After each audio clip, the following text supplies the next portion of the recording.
Okay, welcome to Russia, turn 4. Russia has 39 IPCs to spend. They're going to spend it all on infantry, so that's 13 infantry. They will be declaring some attacks. They are going to be attacking Eastern Poland with a tank and an artillery from Bessarabia. They will be attacking Romania with a tank and a mechanized infantry from Bessarabia and a tank and an artillery from Ukraine. They will also be coming into Western Ukraine with 2 infantry and a fighter from the Ukraine and 2 artillery from Moscow.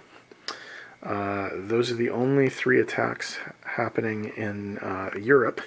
But over on the Pacific side of the board, 2 tanks and an artillery, remember they have the improved artillery so they can move 2, will be going from Buryatia to attack Siberia, the 2 Japanese infantry units in Siberia.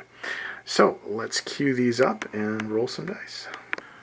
Just a quick edit to the combat move.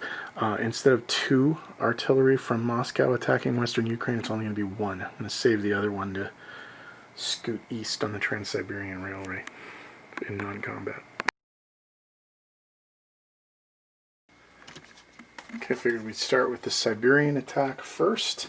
That's 1 artillery at 2, 2 tanks at 3. No hits. Wow. I thought that jinx of the game was over. Guess not. No hits. Okay, well at least it's bad on both sides. 2 hits, so that's the battle. And they do take the artillery with them, so Russia takes the territory with 1 casualty. Okay, the attack on Western Ukraine, 1 artillery supporting 2 infantry. And there's a fighter as well. 3 2s and a 3. No hits. Story of the game. No hits on the first attack run. Defense, 1 hit.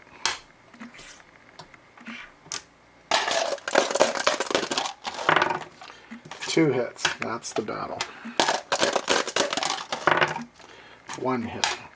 Okay, so Russia takes the territory with 2 casualties, but does have a ground unit, so it will be able to claim the country. Okay, attack on Eastern Poland, 1 artillery, 1 tank.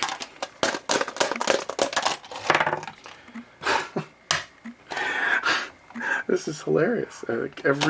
Almost every first roll, we're getting no hits. Well, no hit on the defense either. There we go. So the artillery hits. And Russia takes the territory with no casualties. Okay, battle for Romania. Artillery and combined arms mech infantry and 2 tanks. No hits on the first roll. This is crazy. Miss. Whoops. Okay. There's a hit.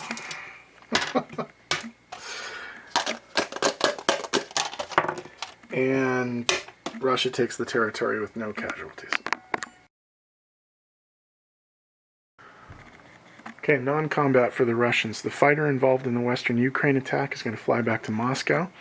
1 of the 2 infantry from Ukraine is going to end up in Bryansk as a blocker. The other one is going to end up in Moscow. They're going to rail there 1-2. The 3 infantry, they're in Moscow. 1 of them is going to Smolensk as a blocker. 1 of them is going to Vologda as a blocker. And 1 of them is being railed to Nenetsia as a blocker.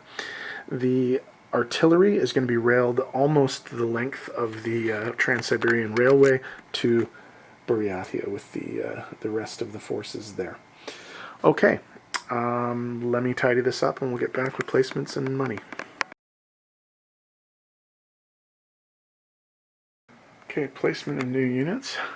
3 infantry into Ukraine. 10 infantry into Moscow. Okay, changes to income. Romania is now Russian. Eastern Poland and Western Ukraine are now liberated. So from the Germans, we get 3 plus 2 plus 1 is 6. And Siberia is now liberated. So from the Japanese, we get 2. So that's plus 8 for the Russians. So Russia goes from 26 to 34. Minus 6 for the Germans, they're 45 to 39. And then plus or minus 2 for the Japanese, they're 64 to 62.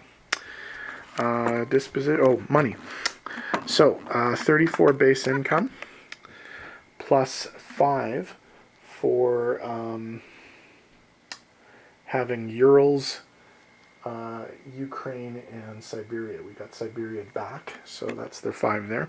And they get 2 IPCs for every territory that was originally German, Italian, or pro-Axis. They have Northwest Iran, which was pro-Axis, and they now have Romania, which was German. So that's 34, 39, 41, 43 IPCs that they're going to have in the bank for their last turn. 43 IPCs worth of defense to purchase. Okay, disposition of forces.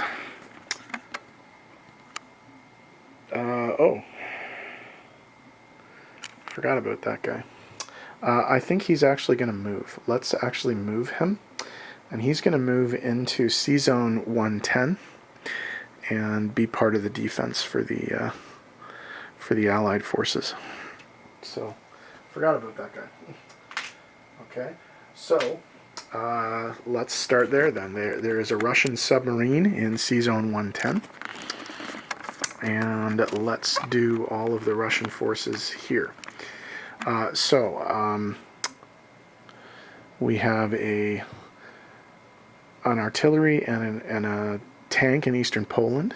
We have an artillery in Western Ukraine. We have 2 tanks, an artillery, and a mechanized infantry in Romania. We have 3 infantry in Ukraine.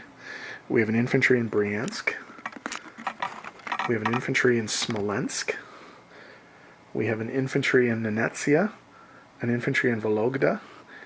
I think it's 11 infantry. Yeah, I just put 10 there, and there was one already there. So 11 infantry in Moscow, plus a fighter plane. In Buryatia, there is an anti-aircraft, an artillery, and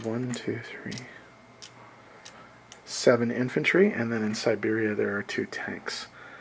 I believe that's all of the Russian forces on the board.